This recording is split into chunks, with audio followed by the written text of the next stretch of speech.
बिहार विधानसभा निवडणुकीत जनस्वराज पार्टीचा पराभव झाल्यानंतर प्रशांत किशोर आणि त्यांच्या पक्षाने केंद्र सरकारवर आणि बिहार सरकारवर गंभीर आरोप केले आहेत. जनस्वराज पार्टीचे प्रवक्ते पवन वर्मा यांनी दावा केला की वर्ल्ड बँकेकडून विकास प्रकल्पांसाठी आलेले 21,000 कोटींच्या निधीमधून 14,000 कोटी रुपयांचा निधी महिलांना रोख हस्तांतरित करण्यासाठी वळवण्यात आल्याचा आरोप पवन वर्मा यांनी केला. त्यांनी ANI बोलताना स्पष्ट केलं की मुख्यमंत्री महिला रोजगार योजनेअंतर्गत बिहारमधील 1.25 कोटी महिलांच्या खात्यामध्ये प्रत्येकी 10,000 रुपये जमा करण्यात आले. त्यांचा आरोप आहे की हे पैसे निवडणूक आचारसंहिता लागू होण्याच्या फक्त 1 तास आधी वितरित करण्यात आले. वर्मा यांनी म्हटले की बिहारची सार्वजनिक कर्ज सध्या 4,06,000 कोटी रुपये आहे. त्यावर दररोज व्याज 63 कोटी रुपये. तिजोरी रिकामी होत चाललेली आहे. महत्वाचं म्हणजे पवन वर्मा यांनी सांगितलं की आमच्याकडे ठोस पुरावा नाही. वर्ल्ड बँकेकडून 21,000 कोटी रुपयांचा निधी दुसऱ्या प्रकल्पासाठी आला होता. यातून 14,000 कोटी रुपये 1.5 कोटी महिलांना थेट वाटप करण्यात आले. नेमकं कोणत्या वर्ल्ड बँक प्रकल्पाचा निधी वळवण्यात आला गेला किंवा अचूक तपशील त्यांनी दिलेला नाही. कोणत्याही अधिकाऱ्यांनी हा निर्णय जाहीर केला किंवा कोणत्या अधिकाऱ्याने हा निर्णय घेतला याची माहिती त्यांनी दिलेली नाही. निधी वळवण्याच्या आरोपाचे ठोस पुरावे सादर केले नाहीत. केवळ माहिती आणि दावा म्हणून त्यांनी सांगितलं की पुराव्यासोबत नाही. युनियन मंत्री चिराग पासवान यांनी या आरोपांना जोरदार फेटाळला आहे आणि म्हटलं आहे की यांना हा डेटा नेमका कुठून मिळतो. रिकामे दावे करणे चुकीचे आहे. तुमच्याकडे तथ्य असतील तर सादर करा, तर सरकार याला प्रतिसाद देईल. बिहार सरकारने 29 ऑगस्ट 2024 रोजी मुख्यमंत्री महिला रोजगार योजना मंजूर केली होती. योजनेअंतर्गत जीविका स्वयंसहायता गटाशी संबंधित महिला रोजगारांसाठी आर्थिक मदत देण्यात येत आहे. प्रशांत किशोर यांचा जनस्वराज पार्टीचा विधानसभा निवडणुकीत पूर्ण पराभव झाला असून त्यांच्या पक्षाने 238 जागांवर उमेदवार उभे केले होते, पण एकही जागा त्यांना जिंकता आलेली नाही. ते जिंकू शकलेले नाहीत. 236 जागेवर त्यांचं डिपॉझिट सुद्धा जप्त झालेलं आहे आणि केवळ एका जागेवर त्यांचा पक्ष दुसऱ्या क्रमांकावर राहिला, दुसऱ्या स्थानावर राहिला. 54 जागांवर तर त्यांना नोटापेक्षा जास्त सुद्धा त्यांच्या पक्षाला कमी मतं मिळालेली आहेत. त्यांच्या पराभवाची मुख्य कारण काय आहेत तर स्वतः निवडणूक न लढवणं. प्रशांत किशोर यांनी प्रचारात राघोपूर किंवा करगहार या मतदारसंघातून निवडणूक लढण्याचे संकेत दिले होते. त्यांनी राघोपूरमध्ये राजकीय सभा देखील घेतलेली होती. तेजस्वी यादव यांना त्यांनी आव्हान दिले, पण नंतर निवडणूक न लढण्याचा निर्णय घेतला आणि त्याने पक्षाच्या उमेदवारांना आणि कार्यकर्त्यांचं मनोबल जे आहे ते खचलं, खालावलं आणि पक्षाच्या विश्वासार्हतेला एक धक्का बसला. जातीय समीकरणांकडे त्यांनी पूर्णपणे दुर्लक्ष केलं.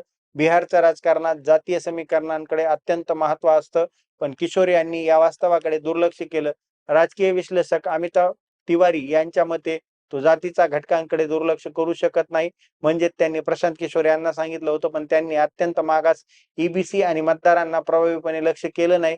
बिहारमध्ये 90% पेक्षा जास्त मतदारसंघ सामाजिक ओळख आणि संरक्षण व्यवस्थेने आकारले जातात. तिसरा महत्वाचा मुद्दा म्हणजे जमिनीवर संघटनात्मक बांधणी नसणं. त्यांचं जमिनीवरचं जे संघटन आहे ते पूर्णपणे कमकुवत दिसलं.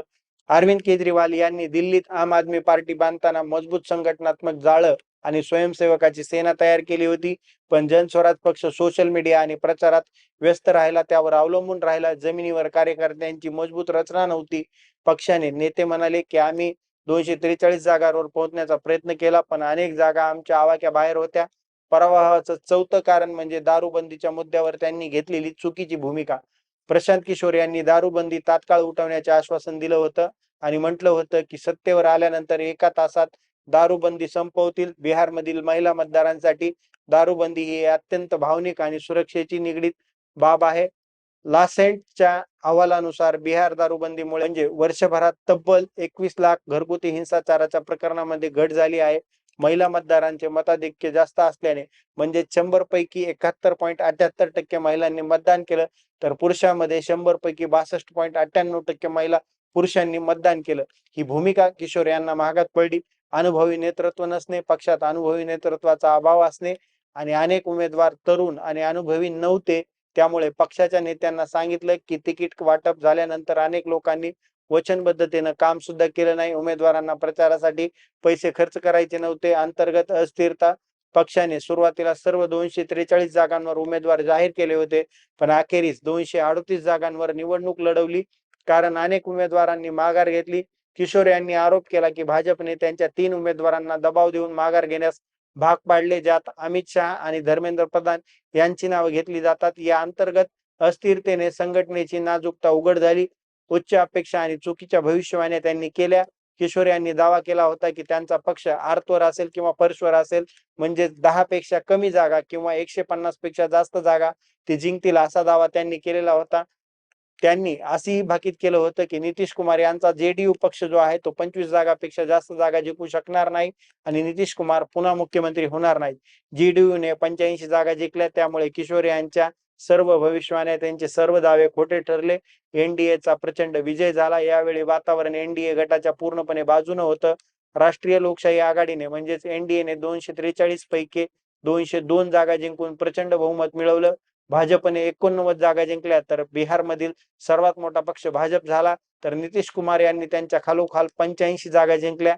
एनडीएच्या विजयाची कारणे जातीय गठबंधनाचे मजबूत समीकरण, भाजपने उच्च जातींना जेडीयू आणि जेडीयूने कुर्मी आणि ईबीसी 36% लोकसंख्या यांना एकत्र केले. महिला मतदारांचा पाठिंबा, महिलांनी पुरुषांपेक्षा 14% जास्त मतदान केले आणि नितीश कुमार यांच्या दारूबंदी धोरणाला त्यांनी पाठिंबा दिला. विकास आणि स्थिरतेचा संदेश, डबल इंजिन सरकारचा नारा, म्हणजे जे काही त्यांनी दिलेला होता तो नारा तिथल्या लोकांना पटला. जंगलराज परत येण्याची भीती मतदारांना, आरजेडीच्या राजवटीतील कायदा सुव्यवस्थेचा प्रश्न आठवला आणि प्रशांत किशोर यांनी वर्ल्ड बँकेच्या 14,000 कोटी रुपयांचा जरी आरोप केला असला वळवण्याचा, तरी त्यांच्याकडे ठोस पुरावा नाहीये. जनस्वराज पक्षाचा पराभव झाला. अनेक घटकांचा हा परिणाम आहे. स्वतः निवडणूक न लढणे, जातीय समीकरणांकडे दुर्लक्ष करणे, जमिनीवर संघटनात्मक कमकुवतपणा, दारूबंदीवरील चुकीची भूमिका आणि केवळ सोशल मीडियावर अवलंबून राहणे. या उलट एनडीएने महिला मतदारांचे समर्थन, मजबूत जातीय गठबंधन आणि विकासाचा संदेश देत ते तिथल्या मतदारांना आपल्याकडे वळवण्यामध्ये ते यशस्वी झाले आणि भाजपचा आणि नितीश कुमार यांचा ऐतिहासिक विजय झालेला आहे आणि बिहारमध्ये ते जिंकलेले आहेत.